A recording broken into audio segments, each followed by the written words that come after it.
Alguna vez conté que, según la información que yo manejaba,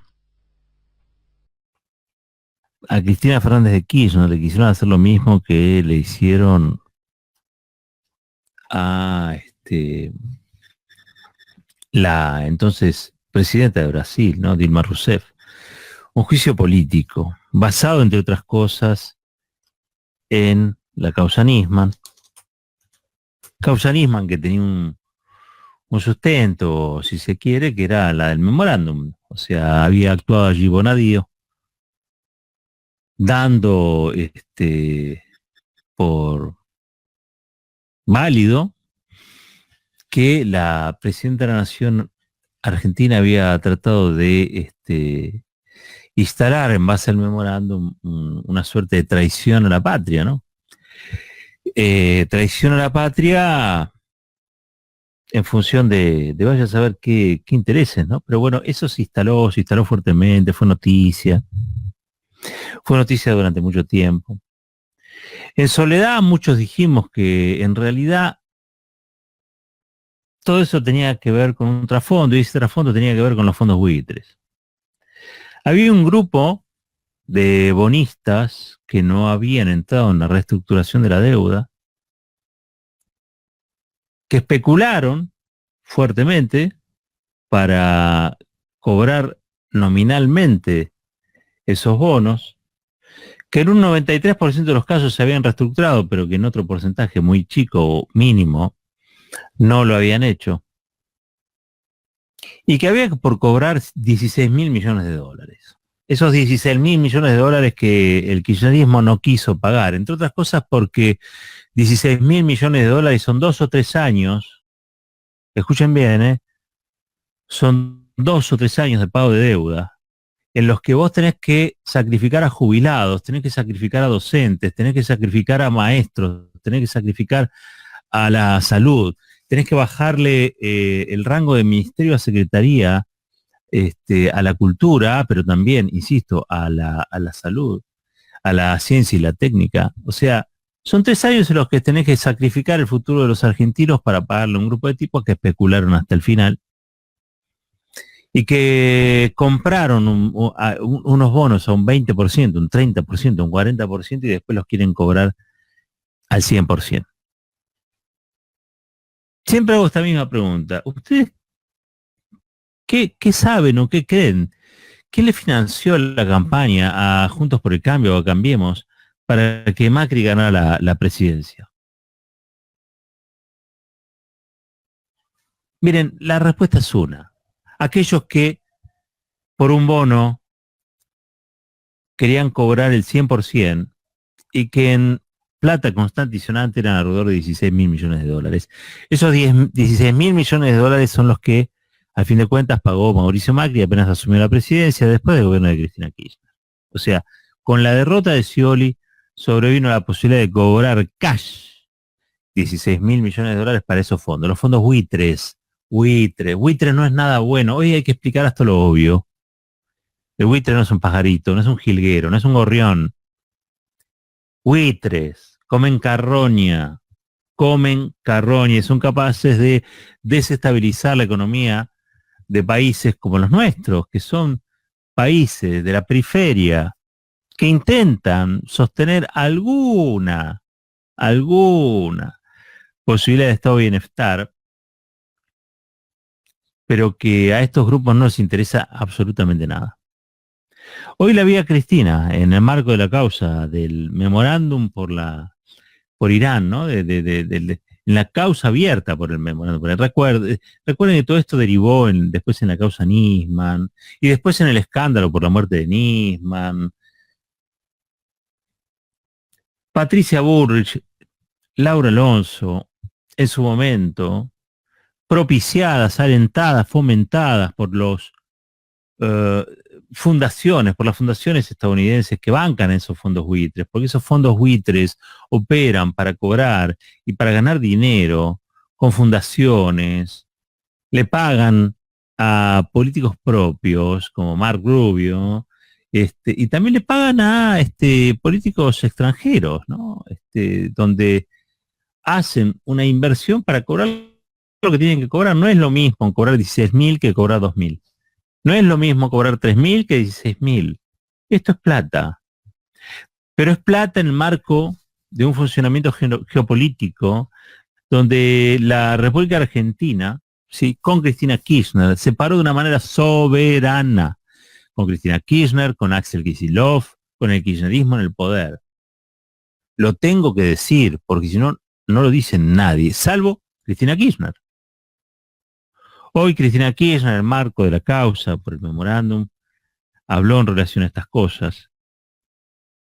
Yo voy a hacer un repasito sobre esto que planteó Cristina. Es algo que sabemos todos, absolutamente todos, pero de los que muy pocos hablan. Porque hablar de esto implica que mucha comunicación en la Argentina, pero también mucha política, fue socia de los fondos buitres, menos Cristina y menos los que resistieron al macrismo.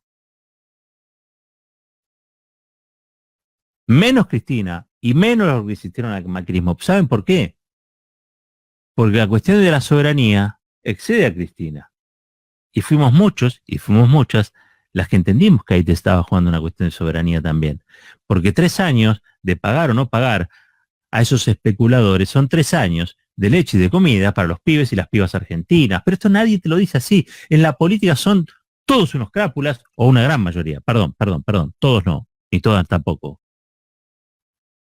Una mayoría inquietante, vamos a decir, o una minoría inquietante, no importa. Hay demasiada gente. Y como son demasiados, todavía representan un peligro. Porque mientras te mienten con uno y con el otro, mientras te hablan del DIP y de Canosa, mientras Macri dice una cosa o la otra, mientras María Eugenia Vidal salta de la provincia a la capital y a nadie le importa, y mientras Horacio Rodríguez Larreta hace lo que hace, y mientras Maximiliano Guerra dice que baja su candidatura, y Patricia Burri dice cualquier porquería, la verdad, lo cierto y lo concreto, es que hubo un gobierno que se la bancó frente a los fondos buitres. Y después vino otro que le pagó a los fondos buitres 16.000 millones de dólares. Pero para debilitar la soberanía argentina, primero se le pegó a aquellos que defendían la soberanía argentina, entre ellos a Cristina Fernández de Kirchner. Yeye, dame el audio 1 de Cristina de hoy. Porque hoy estamos acá sentados de encubrir el atentado de la AMIA 27 años después, a gente que no tenía ningún tipo de responsabilidad institucional, ningún tipo de conexión, ni siquiera territorial, ni siquiera de espacio en el tiempo en la comisión de este terrible delito, aún impune. Y no me queda ninguna duda que uno de los problemas de la impunidad fue precisamente este manejo político que se le dio a la causa. Manejo político a la causa. Pero obvio que sí, obvio que sí. Cristina fue, desde la política, una de las principales impulsoras para que se descubriera la verdad en relación al atentado a la AMIA. Pero claro, era Cristina sola y nadie más,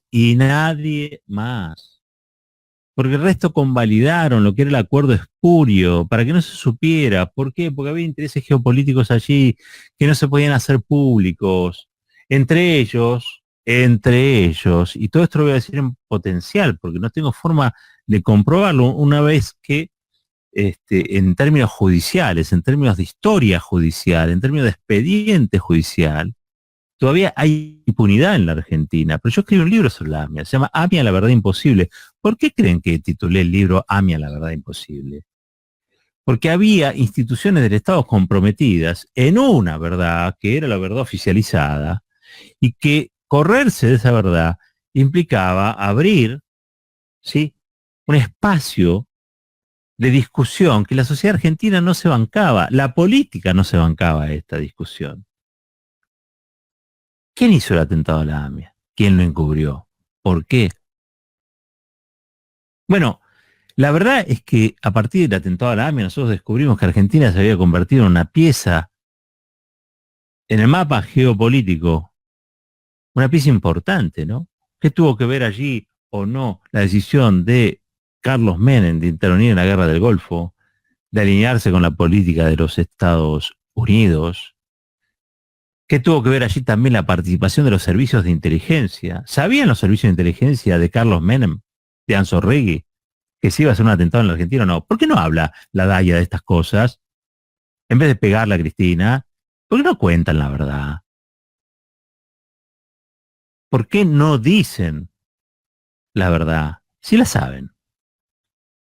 Si la saben. Adoptaron la verdad que quiere que Estados Unidos tengamos sobre estos hechos, ¿no? El atentado a la embajada de Israel y el atentado a la AMIA. Sabemos que hay otra, que es la que no tiene hoy validación judicial, por eso yo tengo que ser cuidadoso en estos términos, pero lo voy a presentar en forma de pregunta. ¿Sabían los servicios de inteligencia que iba a haber un atentado? ¿Sabían que había una cantidad de explosivos que circulaban por la capital federal? ¿Sabía la Policía Federal de Pacero y de Menem que eso podía ocurrir? Se les escapó la camioneta, explotó la camioneta explotó y voló la AMIA. Y por eso después taparon todo, porque sabían que iba a ocurrir, era una entrega controlada. Menem tenía que descubrir el atentado y no lo descubrió. ¿Es eso? Y por todo eso todavía estamos acá hoy discutiendo. Se los pregunto, ¿eh? Porque hoy cuando la vi a Cristina Fernández de Kirchner dando explicaciones, ¿de qué tiene que dar Cristina Fernández de Kirchner explicaciones? Si yo, la primera vez que en la causa AMIA había alguien que se ocupó realmente y verdaderamente de lo que había ocurrido fue Cristina Kirchner, cuando estaba allí en la comisión bicameral de seguimiento de las actuaciones en relación al atentado. Es la primera vez, lo digo como periodista. El resto se habían dedicado a dar por válido lo que decían Menem, Anzoátegui. ¿Alguien se acuerda de un personaje llamado Antonietti? La historia pareciera, según Clarín, que empezara ayer. No, viene de mucho antes, Mañeto. Viene de mucho antes, Aguier. ¿Y saben qué? Se les plantó una mujer, machirulos. Y vamos a contar la verdadera historia. La escuchamos, dame el audio 2. Se descubrió que había células organizadas como tal adentro de la FIP que para perseguir exactamente a mi familia. Concretamente, se pudo comprobar que en los sitios que teníamos como contribuyentes, mis hijos y yo, registran el nivel de ingresos más altos, más de 30.000 ingresos, y además se pudieron comprobar todas las maniobras fraudulentas de persecución que se hicieron para perjudicarnos. En el BCRA también, a cargo de Sturzenegger, en una reunión del Banco Central, del directorio del Banco Central, se puso una foto de mi hija y se le preguntó a los que estaban en esa reunión, entre los cuales estaba uno de los directores, que finalmente lo denuncia, qué ideas tenían para esa persona. Esa persona era mi hija, y entonces se pedían ideas para acusar y para perseguir. Porque sobre Cristina cayó después todo un sistema porque ella se corrió del lugar habitual de la impunidad. Y la castigaron por muchas cosas a Cristina. Pero en lo que ella describe es el marco de la persecución en función de muchas de las decisiones que tomó, pero también por la causa AMIA, por el memorándum, porque Cristina tocó intereses, porque Cristina le puso habitualmente a las reglas de la política la acción. Todos hablan de que quieren un mundo feliz, pero pocos se animan a correr, a empujar la realidad para que eso suceda, ¿no? En la causa AMIA pasó igual. Yo les contaba al principio cómo los fondos buitres contrataron a consultoras internacionales para pegarle a Cristina Kirchner. Le quisieron armar un juicio político, Patricia Bullrich, Laura Alonso, le quisieron armar un juicio político como Dilma. Eso se los dije. Para eso había que demonizarla, vincularla a la corrupción, vincularla nada más y nada menos que a la posibilidad de garantizar la impunidad a los que volaron la AMIA, descabellado. Pero había un sonido ambiente generado por la hegemonía mediática, pero también por la corporación judicial, pero también por la derecha nacional e internacional, para que eso pareciera normal. para que eso pareciera la realidad, nada que ver, nada más alejado. Cristina en esta historia fue también víctima y se armó una mesa judicial, recuerdan ustedes, para perseguirla a ella y a otros kirchneristas. La escuchamos a ella. Se naturalizó en la República Argentina que existía una mesa judicial. ¿Y por qué digo que se naturalizó? Porque uno lo veía, lo miraba en los noticieros, lo leía en blanco y negro en las páginas de los diarios, en los portales. Se reunió la mesa judicial y de allí salían las decisiones y las órdenes para el Poder Judicial. Esta mesa judicial que estaba integrada y que también hay hoy una causa penal de la cual forma parte el prófugo Rodríguez Simón, que está en Uruguay, Macri, su jefe de gabinete Marcos Peña, Arribas, el titular de la AFI, Garabano, su ministro de Justicia, Rodríguez Simón, Torello, que era el jefe de asesores, si mal no recuerdo, de Presidencia, y Crucelas, que era el secretario legal y técnico. Todos ellos eran los que decidían a quién había que meter preso, a quién había que armar una causa, a quién había que intimidar. Cristina es la vicepresidenta de la Nación. Cristina es además parte del binomio presidencial. Está Alberto Fernández y está Cristina Kirchner. Y esto lo digo para que alguno termine de hacerse la idea de la que habla. Es nada más y nada menos que ha sido validada en su cargo por millones y millones de argentinas y de argentinos, ¿no? Yo simplemente estoy dando, si se quiere, un marco, tratando de refrescar lo que ha sido el acoso contra Cristina y por qué esto ocurrió, sucedió.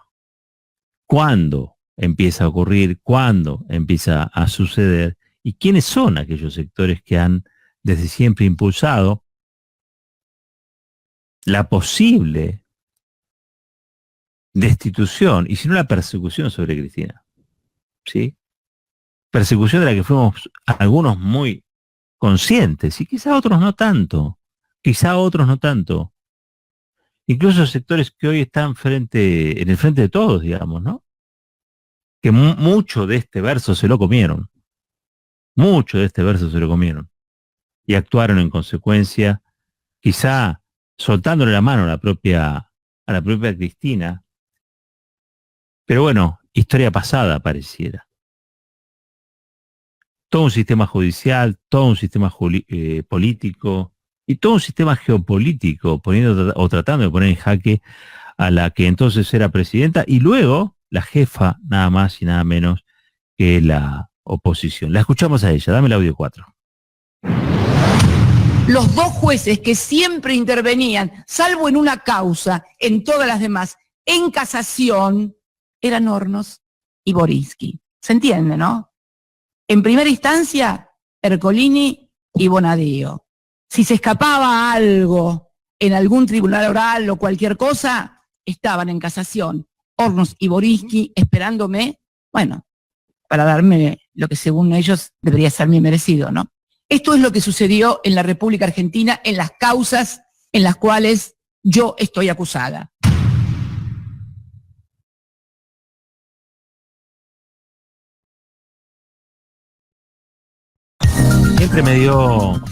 Siempre me dio mucha impresión que Cristina, más allá de sus abogados, reconocidos abogados y muy comprometidos abogados, en estas cuestiones debiera defenderse casi sola.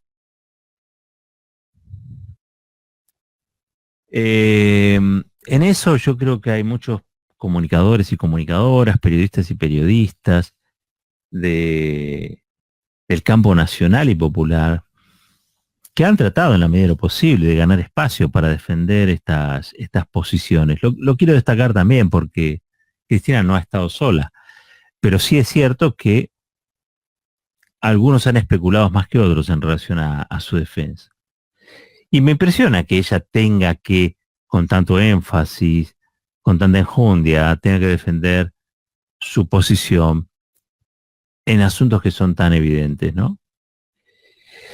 Pero es así, es así.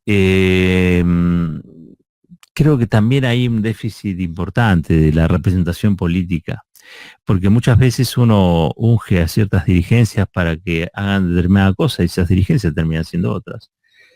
Pregúntale a Cristina lo que significa, ¿no? La lealtad, y también pregúntele lo que significa la traición.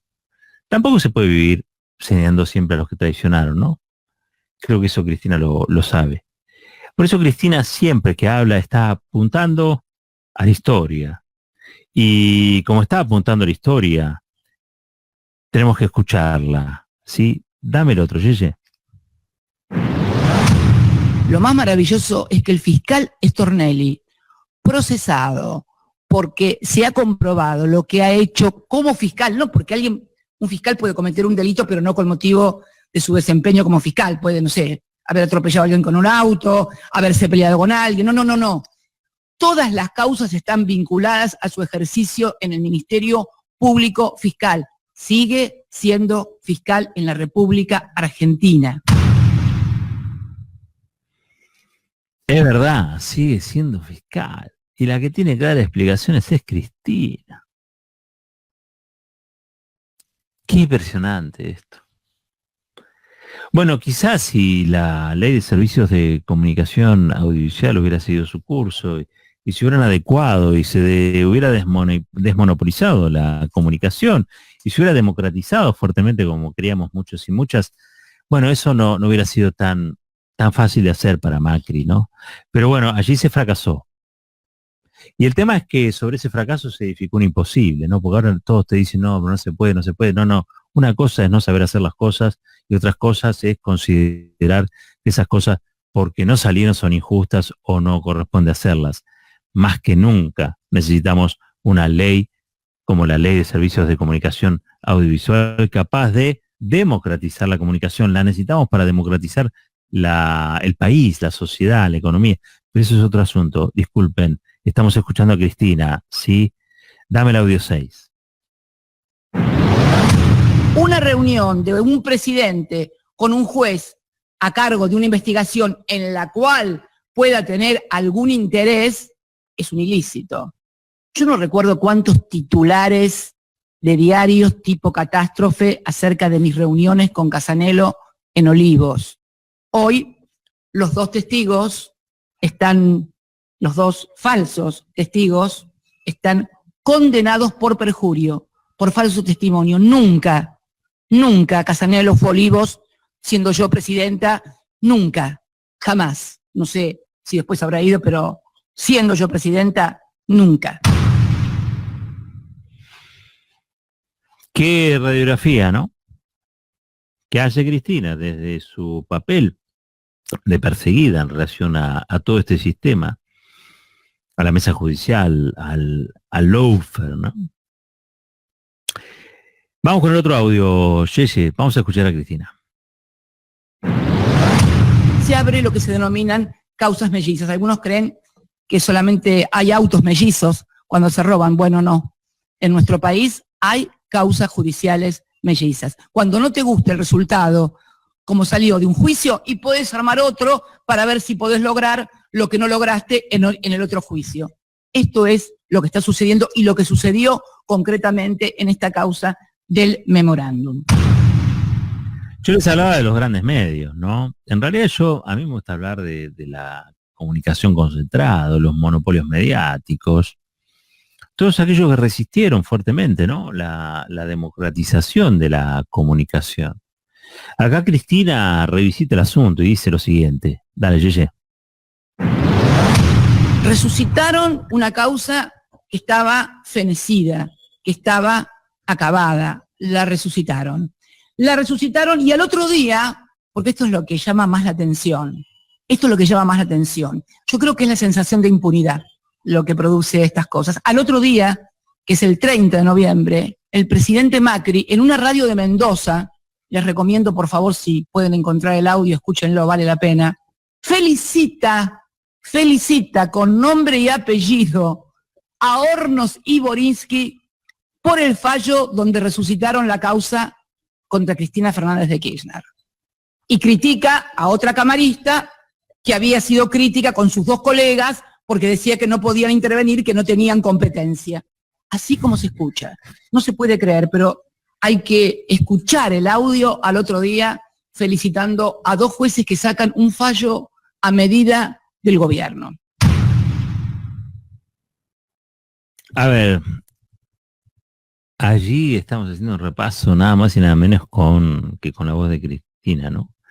Sobre lo que claramente es una operatoria que está destinada a demonizarla a ella, a demonizar a todo lo que ella representa, y sobre todas las cosas también a tratar de debilitar al gobierno de la que ella es parte, ¿no? Un gobierno que es el gobierno del frente de todos, ¿eh? Dame el audio 10 ahora, Gigi. Un tiro para el lado de la justicia, voy a decir, en un programa de televisión, de un canal de TN, voy a decir, donde siempre hacemos nosotros las cosas mal y la oposición las cosas bien, fue el expresidente Mauricio Macri. Y 2 periodistas le preguntaron acerca de esta cuestión.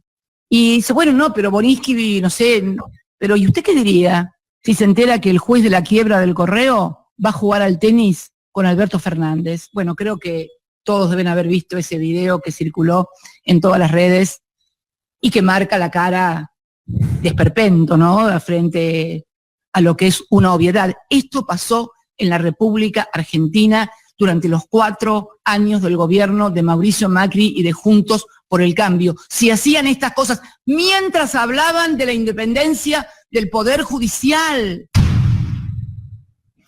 Yeye, cuando digo Yeye Estrano, ¿no? La operadora técnica que tenemos.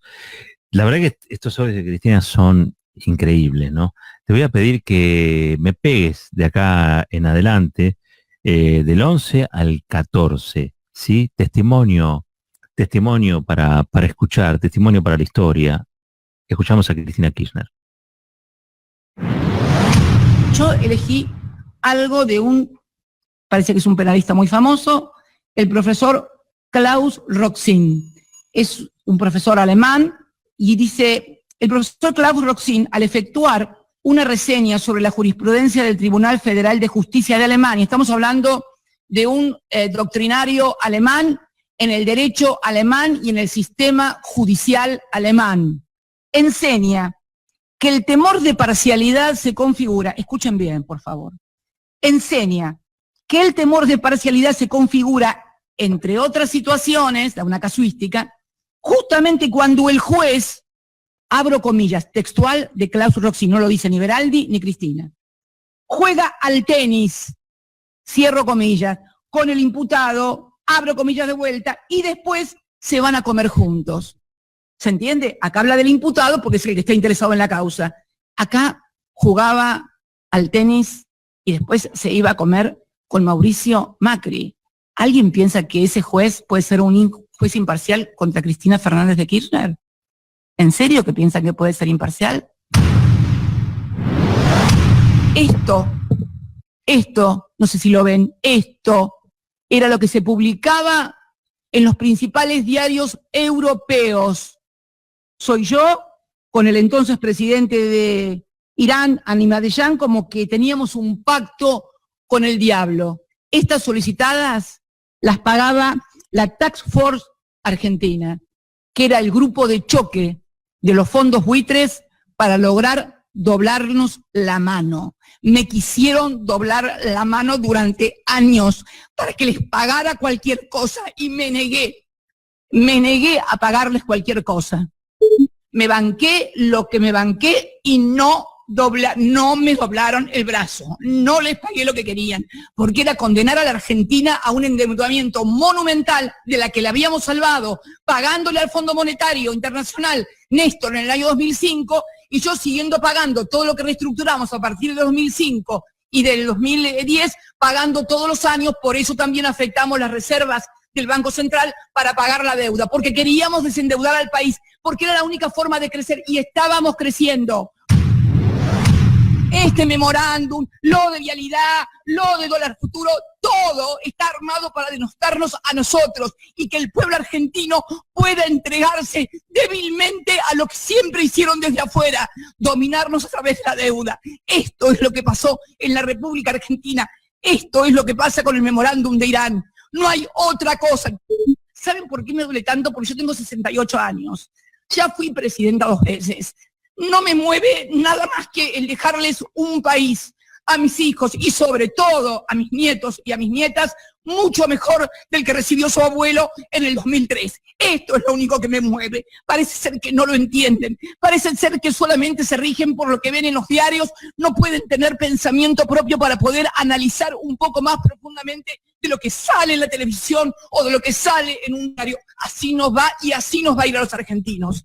Si no tomamos conciencia de lo que nos ha pasado a los argentinos en los últimos años, difícilmente podamos encontrar un camino después de esta pandemia. Y tenemos que encontrarlo, porque tenemos una responsabilidad, yo por lo menos me siento con la responsabilidad histórica de poder hacerlo.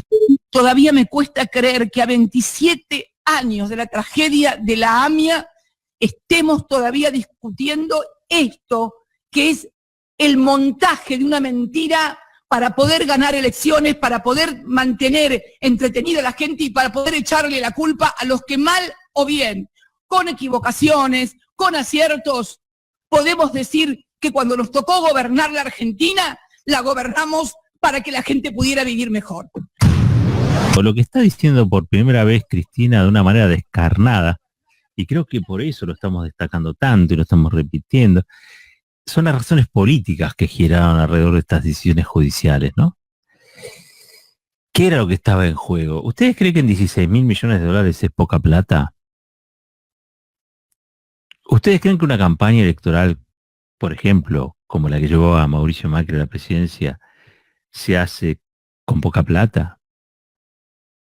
¿Ustedes creen también que un gobierno que defiende la soberanía es un gobierno que el poder concentrado aquí en la Argentina, los poderes fácticos, los poderes geopolíticos, se bancan así tan fácilmente? Creo que fuimos testigos nosotros de un gobierno, o de varios gobiernos, ¿no? En estos casos los de Cristina Kirchner, que hicieron cosas distintas a los demás, pero que por hacer esas cosas de manera distinta, también han padecido horriblemente. Tenemos que agradecer que el carácter de Cristina sea el de una combatiente política. Lo digo en el buen sentido de la palabra, no estoy hablando de cosas raras. Una fighter, una combatiente, alguien que defiende su punto de vista, que lo cuenta, que lo defiende, que lo explica, que lo argumenta, porque nos hace crecer a todos. Si Cristina, en vez de ser Cristina, fuera cualquiera otro, no tendríamos esta posibilidad de que pasado el tiempo se nos diera la oportunidad de entender y de conocer por qué. ¿Por qué? ¿Por qué la han atacado tanto? ¿Por qué se armaron todas estas causas? ¿Por qué el lawfare? ¿Por qué la mesa político-judicial? ¿Quiénes son los gobiernos que se benefician, extranjeros? ¿Y por qué nosotros tenemos que estar siempre sujetos a estas variables, no? Un pueblo soberano es otra cosa. Un pueblo soberano es fundamentalmente un pueblo que elige a aquel que defiende su soberanía. Hemos vivido tiempos donde la Argentina ha estado entregada de pies y manos a ese colonialismo. Y la verdad es que tanto Néstor y Cristina pusieron a la Argentina en otro lugar. Pero claro, ese otro lugar es un lugar que para el pueblo es feliz, pero para los intereses concentrados, para aquellos que lucran con las necesidades de los pueblos, es un lugar incómodo. Y hasta es un lugar donde pierden plata. La democracia es un lugar donde pierden plata los poderes fácticos. Y Cristina ha sido una presidenta democrática. Hoy es la vicepresidenta del país. Hoy puso blanco sobre negro que todas estas causas han estado armadas y han sido fomentadas y han sido empujadas, impulsadas por grupos que lo que tienen son intereses económicos muy puntuales. Esta Task Force que ella mencionaba son los fondos buitres. Y han sido desde aquel tiempo los que han también demonizado, impulsado la demonización, con el concurso de la comunicación concentrada, con el concurso de la oposición política que domina esa comunicación concentrada. Los que han tratado de poner a Cristina en ese lugar donde ella tiene que dar explicaciones. Cristina no da, o no debería dar estas explicaciones. Porque la verdad que es bastante nítido lo que ha sucedido, es bastante claro lo que ha sucedido. por lo menos para los que escuchan el Destape, ¿no? Y por lo menos para los que escuchan Fuerte y al Medio, aquí en el Destape. La escuchamos a ella y siempre nos emociona, porque en un punto, esa pelea que ella dio es la pelea que dimos todos. Y que esa pelea que dimos todos tenga hoy un sentido, que se expresa en la voz de Cristina Kirchner, en un modo también es un reconocimiento a los esfuerzos que hicimos, a los esfuerzos que ella hace. Nos sentimos parte, somos un colectivo.